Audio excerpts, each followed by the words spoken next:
the male was known to Emma. Yeah, it's him, yeah. XHXR31. Can you just get another unit to come down here, please? Emma got on the radio and just said, can another unit just start making the way down there? He's got a stick, mate.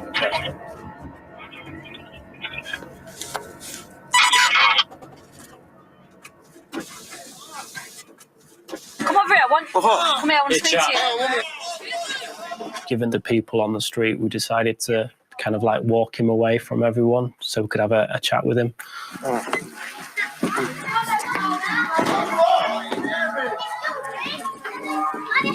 Yeah.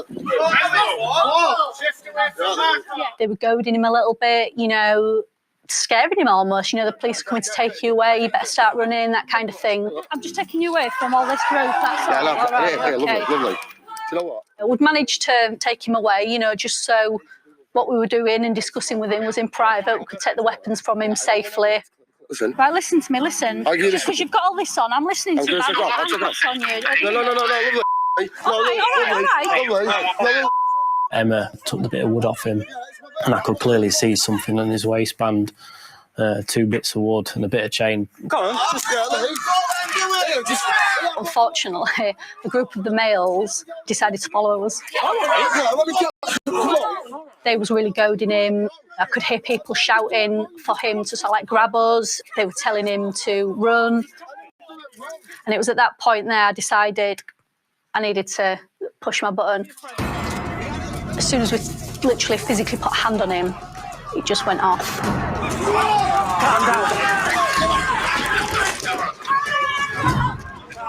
It was just carnage. I couldn't really give updates over the radio to let them know what was going on.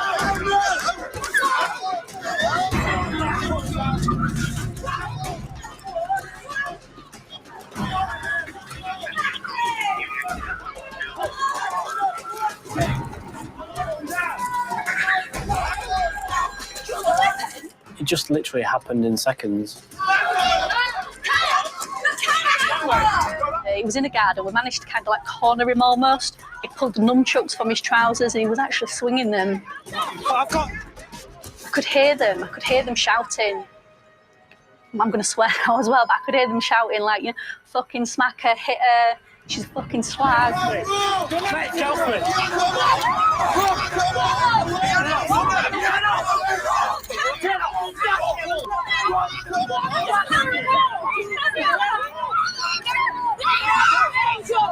There must have been 5 or 6 people around us trying to pull the male away from me, just trying to stop us doing our job. We actually had hold of him then. We took him across the road.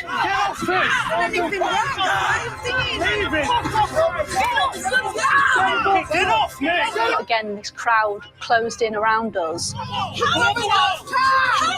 was actually quite scared. Attacks on British police are at an all-time high.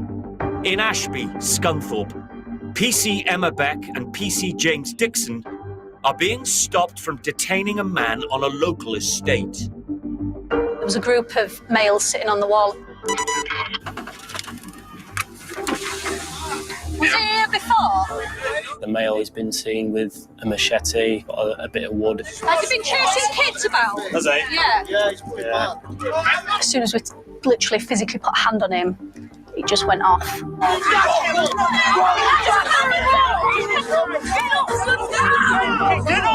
that point, I was actually quite scared. On arrival, it was just chaos. Hey, but you need to move that move back now. It became quite apparent to the officers who was arriving. It was just a full-scale public order situation. There were police cars everywhere. There were people all over the shop, ranging from like middle-aged people down to small children. There was shouting, swearing, music blaring. It was just chaos like I've never known. Why are you doing that? Move away! I'll kill you! Move away now! Move back! Move. Even the ones who was not necessarily involved in trying to stop us from arresting the male, I think they were just carried away in the moment. It was, that's all I could describe it as. I don't even know why they're so angry. Move back! Stop pushing Move away! Move away now! Don't fucking push me! Move away or you'll get lost. Move back! She's stabbed to the wrist. Hold this out. Got to the back, mate. Bring him forward. Bring him forward. Right. That's fine. Emma took the male down to the police van with a couple of others. I thought it was probably at that point my opportunity to go speak to her, check she was safe, and ask her what the hell had gone on. There was her in the white top and her in the peach. They were physically pulling me back when I had hold of him, trying to obstruct me. Yeah. They were telling him to like hit us and stuff, you know. We was able, myself and James, to identify the perpetrators. One of them being this female in the peach tracksuit. You're all a bunch of wankers. You actually do your jobs properly. We are, thank you. He was the one that was grabbing her, pulling her, obstructing her, and basically she was the real problem. Armed with this knowledge, I've gone to effect an arrest. Bailey, this one.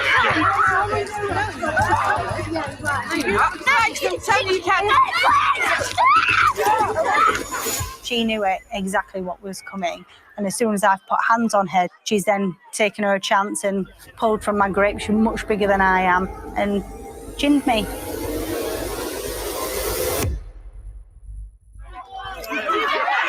Just watch everyone else. Between us all, we took her to the floor in like a control movement.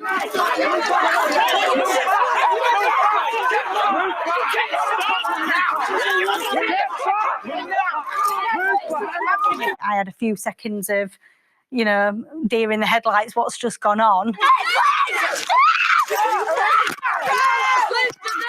felt quite bad because, like, she's like one of my friends, and it was me who'd pointed out this female, saying, you know, she was causing me problems. So Kaylee's gone to assist me, and obviously took a punch in the face for her efforts. Tell you what, I swear to God, you fucking put right. Move back! Move back or you get locked up. I went back to Emma. Right, who's next, Emma? And she identified another female, again distinctive, with sunglasses and, you know, a distinctive jacket, and said she'd done the same.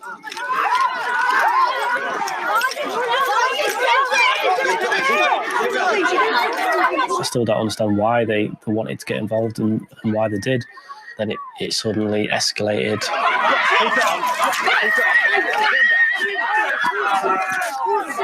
Keep it on. You're under arrest for obstruct place.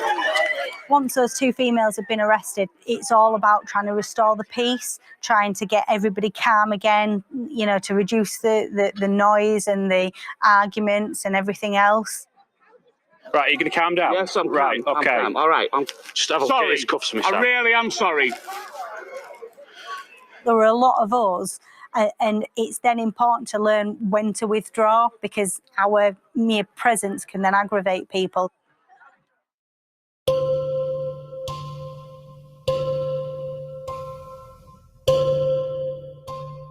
I felt quite a lot of discomfort and swelling to this side of my face. All that night, my neck was starting to seize up. You know, credit to her, it was a good punch. And yeah, it did cause quite a bit of discomfort for a couple of days.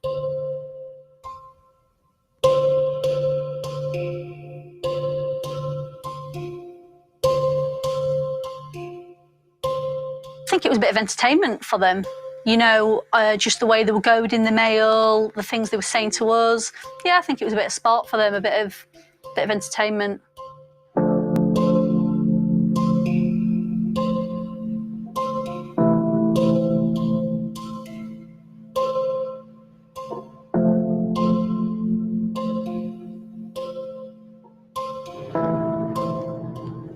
The sentencing for the female that assaulted Kaylee is a joke, ridiculous. What's £50? It's nothing, is it? not even about the money, compensation. It's just they need to send out a clearer message. You can't just go around smacking police officers, paramedics, you know, emergency workers. You can't do it. It's not, you know, we were called there to do our job and it was just uncalled for. I think it's really important after an incident that we engage with the community again, because like I say, it's not all of that street. Not everybody was out for blood. Not everybody hates the police. You know, there's some really nice, honest, decent people down there. I think it's so important that we build those bridges and let them know that we are still here for them.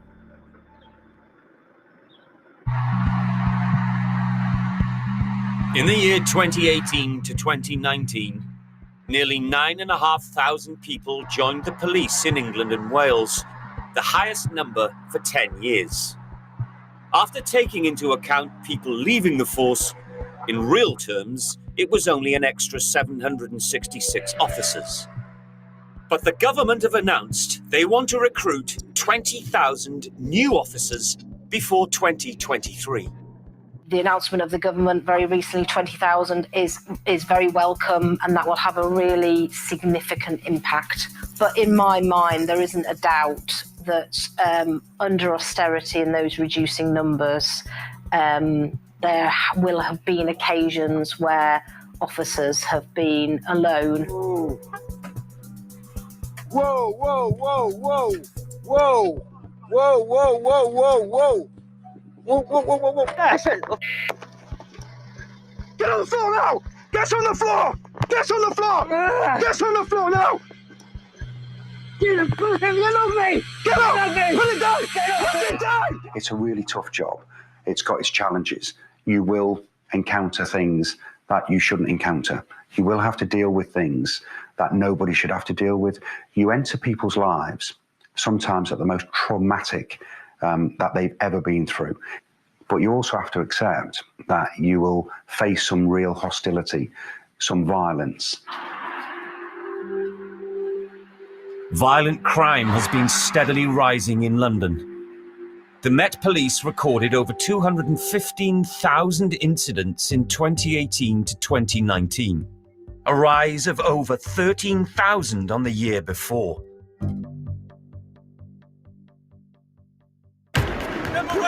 You right? Let me call. Hey, front, police.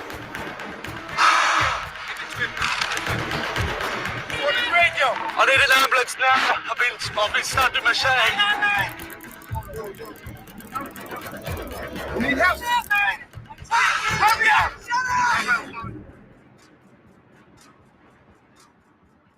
PC Stuart Oughton has been patrolling London for over 10 years. With Waltham Forest comes every sort of crime that you can find across London. If it happens in London, it will happen at some point in Waltham Forest.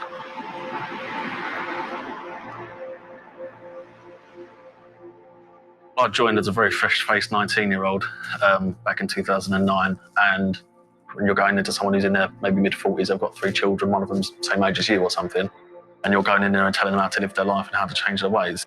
It's an extremely steep learning curve. It's definitely changed me, and it's probably changed me permanently.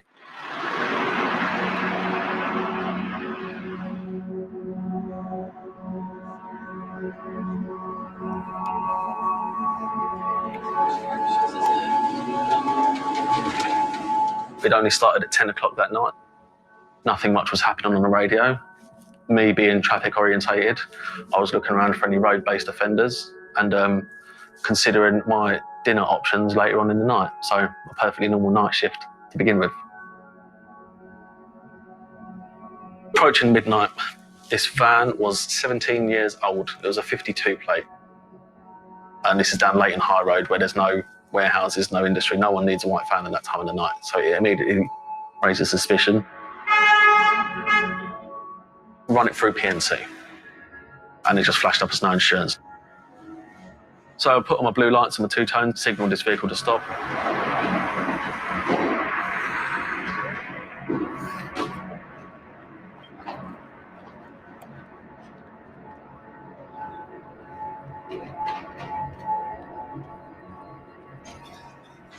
The driver didn't get out of the van. I could just hear muffled voices of my colleague trying to talk to him through the window. Come round. You need to come round. And then the brake lights have gone on, and then the vehicle started to drive away. No, he's going. I've called up on my radio channel that the vehicle's starting to make off, and we start a very slow speed pursuit.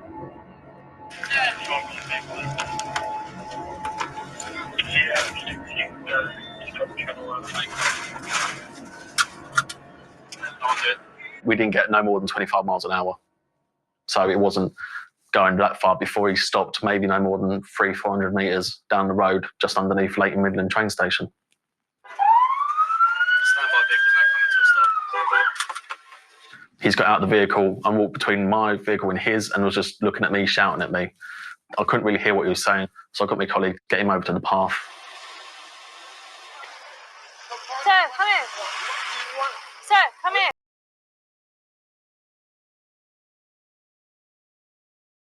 I'll tell you what I want. Sir, come here and I'll speak to you. What do you want? Don't believe you got any insurance on the vehicle. Is it What your vehicle? do you want? I don't think you got any insurance on your vehicle. I got out of my van. He was already walking back towards his van door. Have you got... No, you're not going. Sir, you're not going. Have you got... Hello? What do you want? You've got no insurance on your vehicle, sir. Could you move? Where are you going? Could you move Where away? are you going? Move away. Find me on the pavement, please. Where are you going? Move away. He's just reached over to his door and tried to close it, which has just bounced off my leg. You're not driving away, sir. You're not driving away. And before I could even blink or think, he's punched me in the face twice. You're not driving away, sir. Move away. Don't you dare.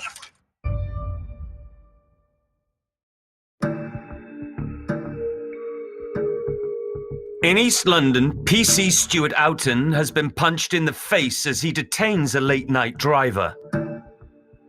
He's got out of the vehicle and was just looking at me, shouting at me. Sir, come here.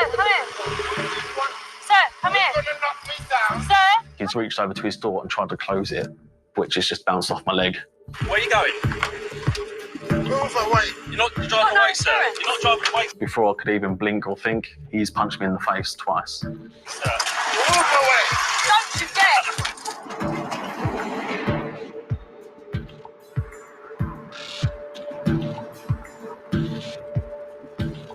You're not driving away, sir. Move away. Don't you dare. I'd call it almost a sucker punch. It was enough to feel it and to know that it wasn't an accident. I then start to arrest him for assault on police. I tell my colleague standing just off to my left to call for more units. More units. Get more units now. More units. And as I grab him, because he starts trying to get between his seat and the van wall to get into the back, and I grab him with both hands, so my radio falls to the floor, and me and him start having a bit of a scrap inside the driver's area of his van.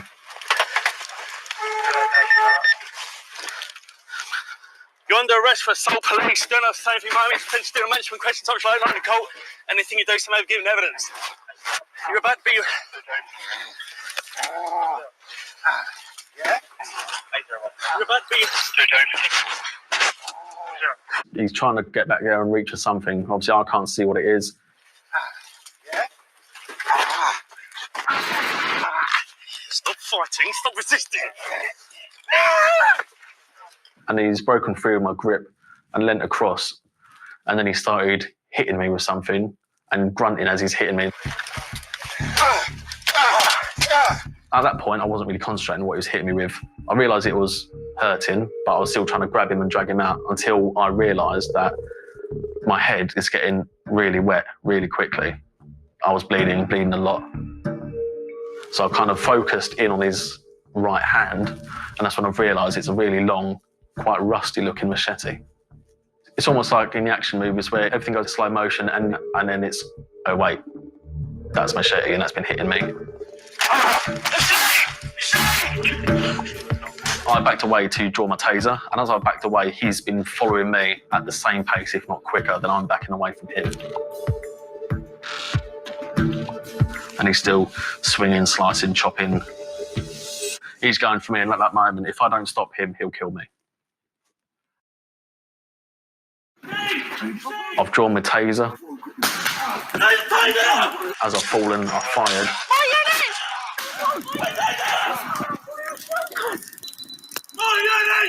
And he falls down next to me.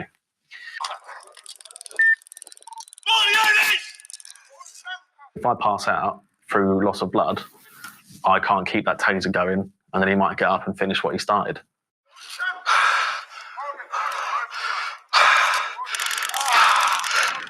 So it's down to me to keep the button pressed, to keep the electricity going, to keep him on the floor until my colleagues turn up.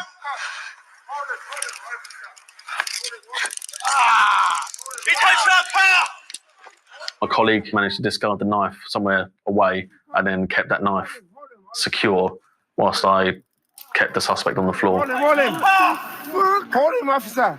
I've noticed my radio's by the van, so I've shouted at some members of the public who were there. Get my radio! Get my radio! They've managed to pass me my radio and not even looking at what channel I'm on or what's going on. I've just pressed the talk button and I've just asked for an ambulance. Give it to him. What is radio? I need an ambulance now. I've been stabbed with a machete. I'm trying to. Hurry up! Shut up! He's stabbed. Officer, you need help. It's when I'm looking on the floor and I'm almost watching a steady stream, almost like an open tap, pouring off my own head. That's when I realise that I am in a fair amount of trouble. And the blood's pouring down my face and all I can smell is the iron content in my own blood. And that's kind of, that smell, I remember because that's when I kind of realised that I am in a fair amount of bother and I kind of need to get some help. Because I've done as much as I can, I need some assistance now. You need help? A couple of members of the public came over to me and they were doing their best to try to stem the flow of blood from me. That they're going to step in and help those who protect them. They're going to protect the protectors, so to speak. You're bleeding, bro. That electricity arcing through him, and then I can hear the sirens of my colleagues turning up.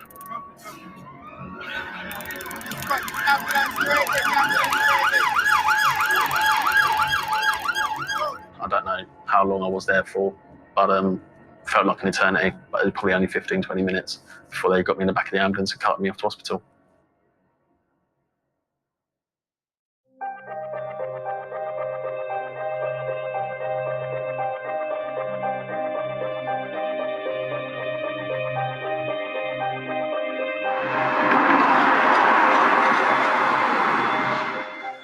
Once on the back of the head, just above the scalp, twice along the hairline, one on the forehead, one above my left ear and one above my right ear. The one above the left ear managed to fracture the skull and sever an artery. And then as I've been joined taser, I believe that's when he's got me several times on my hand and arm, fracturing fingers and severing a couple of tendons that control the fingers.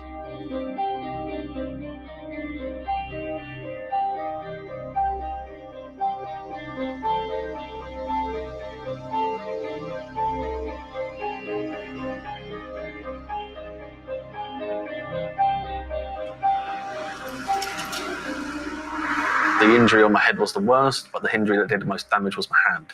There's a solid 8 weeks where I couldn't close my right hand.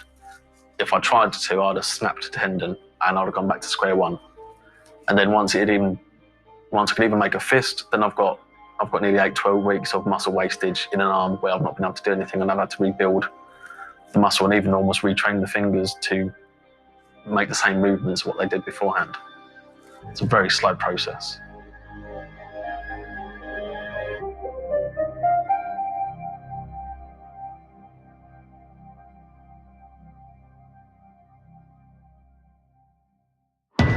Next time on Police Code Zero, a Saturday night fight leaves a lone officer with a broken jaw. I knew I was on my own, I was vulnerable, I needed help. Excuse me. And a Christmas party takes a bad turn when a suspect lashes out. Put your hand behind your back now! He swings round and punches me to the side of my